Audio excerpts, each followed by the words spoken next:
Moi, j'ai déclaré une apte au travail suite à mes multiples traumas. J'ai eu 8 opérations de la jambe gauche. Je suis encloué maintenant. Quand l'Université de Montréal m'a exposé que ça serait dans l'enseignement maintenant, j'ai dit « Ah oui, oui, oui, ça a marché, puis ça a fait des miracles pour moi. » Mais c'est ma nouvelle vocation, ça. Je suis très bien raide, là. Comme professionnel de la santé et comme patient, on vit le système de santé de façon assez différente. Les patients partenaires ont une trajectoire, ont une vision globale du système de santé et des services sociaux. Ils peuvent donc apporter des angles morts qui sont parfois oubliés par les professionnels de la santé. C'est bon de façon globale pour que le patient se sente inclus et se sente responsabilisé et se sente heureux dans ses soins. En ce moment, les étudiants sont en atelier. On appelle ça nos ateliers interprogrammes. Nous avons 1500 étudiants de 13 programmes de la santé et des services sociaux qui apprennent en même temps la collaboration et le partenariat patient d'une façon un peu particulière. L'interprofessionnalisme, ça s'enseigne dans toutes les universités.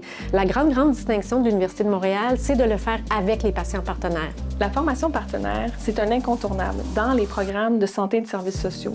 Parce que travailler ensemble, collaborer, entrer en relation avec nos collègues, nos patients, nos usagers, etc., c'est pas toujours simple, c'est pas toujours facile, mais ça s'apprend, ça se travaille.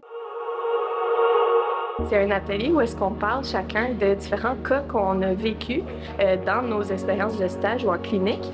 Puis c'est des cas où est-ce qu'il y avait peut-être des enjeux relationnels, fait qu'on peut vraiment en discuter, puis discuter des choses plus difficiles qu'on a vécues ou ce qu'on a trouvé comme solution. La formation partenaire est géniale. Je trouve que ça devrait être intégré dans tous les programmes de santé. On essaie de donner nos meilleurs soins possibles, mais des fois, c'est pas toujours facile. Donc, avoir le feedback d'un patient, leur expérience, c'est fondamental. Ce cours-là nous permet de savoir qu'il y a d'autres aspects que l'aspect clinique et l'aspect juste le corps du patient, mais il y a aussi les émotions.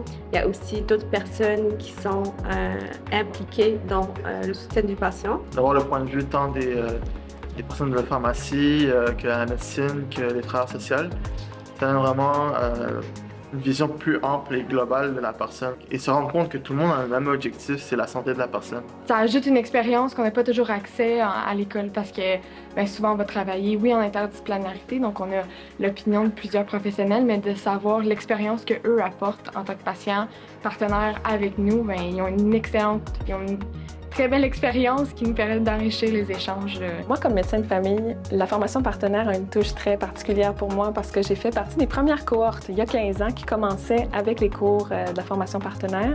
Et puis, ça a complètement changé mon rapport à la pratique. Ça a complètement changé ma conception des relations de soins. Je pense que quand on commence notre médecine, on a vraiment conscience que le système de santé, c'est grand, mais ça reste très nébuleux. De voir quelles sont les différentes façons de raconter le système de la santé, de le vivre, de l'expérimenter. Et donc, cette pluralité-là de perspectives, ça nous permet au final d'apprendre et nous-mêmes de se développer en tant que soignants, mais aussi en tant que personne un petit peu.